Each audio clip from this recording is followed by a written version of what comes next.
Mga kababayan, eto nga ang sunod. Ano yan, Ken? Mga kababayan, eto nga ang sunod. Si Marcoleta nga nagbanta. Nako, mga kababayan.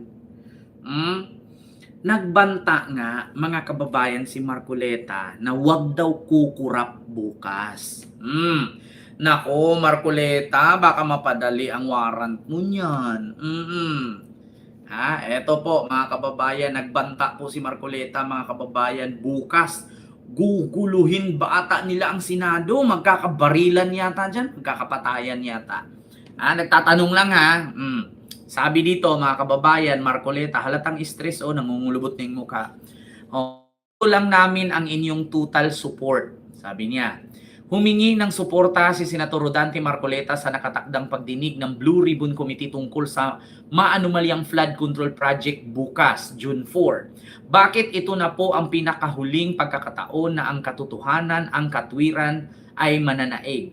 Saad niya sa Facebook Live ni Senate President Alan Cayetano, huwag kayong kukurap, no? Ang gagawin namin bukas will define the direction of this country.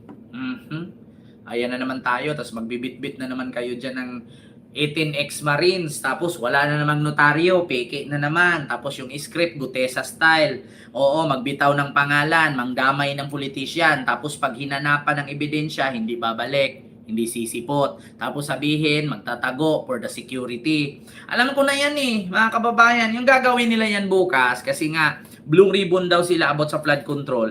Dadalhin nila yan yung 18 ex-marines. Yung nagpakilalang mga Maleta Boys. Tapos mga kababayan, ang mangyari dyan, syempre papupuntahin nila yan.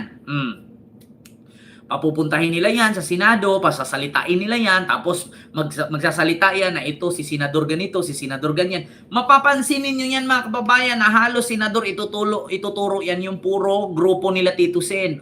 Walang Senador na ituturo dyan sa grupo ng nila Cayetano. Ang ituturo dyan yung grupo nila Gatchalian.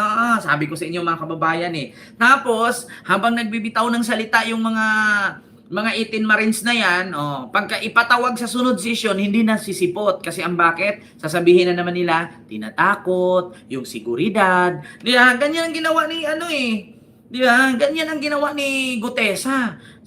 Yaw-yaw ngayon, tapos may dikta-dikta pa sa likod, tatlo. Tapos ganun-ganun yung matanda sa likod. Tapos sasabihin na naman ni Marcoleta, ayusin mo pagbasa mo. Yung paragraph 20, nalimutan mo nagmamadali ka Balikan mo. Di ba? Ayan na naman tayo Yeah. Tapos pag ipatawag ulit, hindi na magpapakita. Tapos ang sabihin, tinatakot ni Romualdez. Tinatakot ni Romualdez, binayaran ni Romualdez, pero nakukontak ni Defensor. Ang hirap sa inyo Gagawa naman kayo ng kwento. Tapos, ang problema lang yan, pag sumipot yung 18 Marines sa Senado, dadamputin isa-isa yan, kasi bakit may mga warrant na yan? Di ba kinasuhan yan? Ilan yung nagkakaso no? Napakadami nila. Bawat isa sa kanila, 4 na counts. Mga kababayan, napakadami nilang ito ang sabi ni Marcoleta. Pero, nasa balita din yan, mga kababayan, hayaan natin na balita ang mag-discuss dyan ng pagbanta ni Marcoleta. Ito Opya! May ads lang, mga kababayan. Enjoy 20 off now. Nagbanta si Marcoleta, wag daw kukurap. Maging mapagmatyag sa mga susunod na mangyayari sa Senado. Ito ang panawagan ni Senator Rodante Marcoleta sa publiko habang isinasagawa ang serye ng mga pagdinig tungkol sa integridad at korupsyon sa bansa. Inigandiin ni Senator Marcoleta na ito na marahil ang huling pagkakataon Ma'am Elena, hello po. ang katotohanan at katwiran. Kagaya po na sinabi ni SP Alan, lahat po ay gagawin nila para patuloy na pagtakpan ang isang issue na kayong lahat ay may kinalaman sapagkat pera po ninyo ang ninakaw nila. Kaya sinabi ko po, huwag kayong kukurap. Ang gagawin namin bukas will define the direction of this country kung saan tayo papunta. Salamat po sa inyong lahat. Ayan ka na naman, nangako ka na naman, yung 2,000 kuryente nga, hindi mo na patupad, tapos ngayon will define the direction. Pag-ilom din na, ayan ka na naman, lilinlangin mo naman taong bayan. Kaya nga, nagagalit yung mga tao sa iyo Ganyan din naman ginawa mo noon. Ako, pag nanalo, yung kuryente, konsumo 2,000 pababa, gawin nating libre. Oh, asan yung kuryente? Tapos ngayon, will define the direction of this country. Ayan na naman tayo eh. Will define. Maniwala na sana ako eh. Tuparin mo muna yung 2,000 na kuryente. Ayan na naman tayo. Anong klaseng define? Sterilize ba yan? Pinakuluan mo ba yan? Hinugasan mo bang ayos? Binuburan mo ba ng abo? Pinigaan mo ba ng asin yan para malinis? Para tawagin nating defined? Kasi yung sinabi mong define na yan, yung kuryente nga, hindi mo mapatupad-tupad. Oo, tapos tinanong ka dun sa Hong Kong, anong sabi mo? 200 kilowatt. 200 kilowatt. Libre. Hindi mo nga napatupad yung 2,000, dadagdagan mo pa si 700. Ayan na naman tayo. Dapat lang nagsama kay dalawa ni Cayetano. Yung isa, 10,000 ayuda, hindi natupad. Ikaw naman, 2,000 kuryente, hindi rin natupad. Wala. Yung sinasabi nyo, define, wala yan. Sabi ko sa inyo mga kababayan, magaling lang naman kayo sa mga ganyang usapin. In English nyo lang. Tagalogin nyo. Huwag nyo sabihin define. Ang sabihin ninyo, inuuto namin kayo. Bukas, itutuwid natin yung mga baluktot. Ano mangyari sa pag natuwid? Kayo lahat, dadamputin kayo dun. Pag nanggugulo kayo. May pa-English pa kayo. Alam nyo naman yung mga DDS na sa inyo, hindi nakakaintindi ng English kasi mga bobo sila. Diyos ko, we will define for the direction of this country. Yung 2,000 nga pinangako mo, kuryente libre, hindi mo nga nagawa. Magpa-define ka pa. Drawing na naman, ayun naman. Eto na naman tayo, Marcoleta, pareho lang kayo dalawa ni Cayetano. Si Cayetano nga, 10,000 ayuda, bawat pamilyang Pilipino. Potang ina, buti pa yung 4 piece. Buti pa yung 4 piece ni Leila de Lima, kahit nakakulong, natuloy. Kay Cayetano, ang laya-laya, wala. Diyos ko, ayan na naman tayo. Tumatahol na naman. Tigil-tigilan nyo nga kami. Suporta. Ay, nako. Mga kababayan, ayan na naman tayo sa we will define the direction of this country. Patupad mo muna yung 2,000 kuryente libre. Maniwala na sana ako, kaso yung kuryente wala eh. Alam nyo, sa totoo lang, natatawa na lang ako. Alam nyo mga kababayan, huwag kayo magalit sa akin kung bakit ako tumawa. Kasi bakit? Mahirap kasi paniwalaan yung mga sinasabi ni Marcoleta. Nung nakaraan, sabi niya, bakit hindi na lang natin i-give up? Tapos nung nag-react yung mga taga Pag-asa Group of Pag-asa Group of Island ba 'yon? Na nagagalit sa kanya, sasabihin niya ipapabura daw niya. Masabi-sabi ka niya, bakit hindi na lang i-give up para wala ng gulo?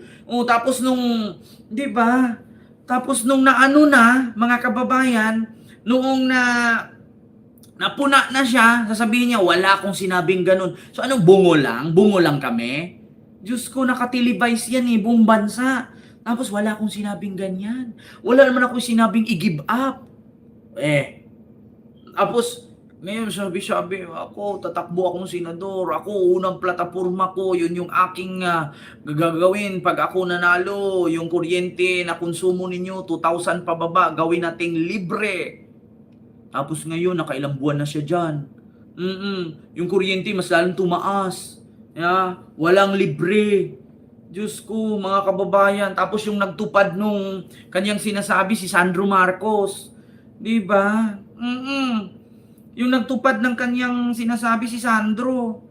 Ay, nako. Diyos ko po, mga kababayan. Ay. Mga kababayan, mahirap paniwalaan kasi si Marcoleta. Kuryente, gawin libre. Mas na yan. Diba, mga kababayan? Ayan na, may pabanta-banta naman kayo. Ulitin natin pakinggan nyo mga kababayan Maging mapagmatyag sa mga susunod na mangyayari sa Senado. So anong gagawin ninyo Senado? Silaban ninyo, bubumbahin ninyo, budburan ninyo ng bubog? Ano bang gagawin ninyo? Mapagmatsyag daw. Panawagan ni Senator Rodante Marcoleta sa publiko habang isinasagawa ang serye ng mga pagdinig tungkol sa integridad at korupsyon sa bansa. inigandiin. Tapos dadalhin mo yung 18 ex-Marines. Tapos pasasalitain mo na naman dun. Tapos sa buong session, buong araw ng session, puro na lang Laila de Lima nakatanggap ng maleta. Si Trillanes nakatanggap ng maleta. Tapos hinati dun sa bahay ni ganito, sa bahay ni ganyan. Tapos pagkatapos sa maleta, pag mali na naman, sasabihin na naman nila, paper bag. Ano ba talaga? Mapagmatsyag daw at huwag kukurap. So ipatawag ninyo ang 18 Marines. Tapos unang kwento, 5 maleta hinatid namin sa bahay ni BBM o doon sa Malacanang of the North. Hindi naman bahay yun eh. Ang bahay na sa Batak. Oo. Tapos ilang maleta? 5. Tapos maya-maya, pag iniikot-ikot sa tanong, magiging 3 na lang. 'Di ba? Sabi ko sa iyo, tapos ito si Trillanes, nakailang beses ako naghatid. Ang sabi una, maleta. Tapos pagkahiman-himan tinanong ulit, actually hindi po ako ang naghatid. Actually si ano po ang nagsabi sa akin, kwininto lang. Unang kwento, hinatid niya. Siya mismo daw sumama. Pangalawang kwento, kwininto lang pala nung lalaki na nakapunta. Hindi pala siya ang may dala ng maleta. Tapos pang-atlong kwento, hindi maleta ang dinala, kundi paper bag. Kita nyo, mga kababayan? Yan. Tapos inamin ni Baligod, si Dilima, wala naman talaga siya doon, pero nilagay ko na lang. Yan ang mahirap eh. Yan ang mahirap, mga kababayan. So, tanong ni Jessica Soho, actual ba kayong nandun? Hindi po, wala po kami doon. Kwininto lang sa amin. Di ba? Pero ang sabi nila, sila ang naghatid ng maleta. Tapos, pagkatapos ng maleta, naging paper bag. Yan mahirap eh. Hindi accurate yung kwento nyo. Ang mauuwi dyan, pag pinatawag sa sunod session, sabihin agad may death threat. Hindi lalabas, tinakot, babaliktad na, gotesa na naman. Ay, nako. Mga kababayan, di ba? So, yun po yun. Mga kababayan, no? Ang ating pag-uusapan ngayon na illegal nga daw di umano yung kudita. Hindi matanggap-tanggap ni Cayetano na pinalitan siya. At maraming salamat, Chis Escudero, kahit papano finortweet mo si Alan. Chis Escudero, finortweet si Cayetano. Ayun, naligwak. So yun lang mga kababayan, no, yung ating reaksyones sa mga oras na ito.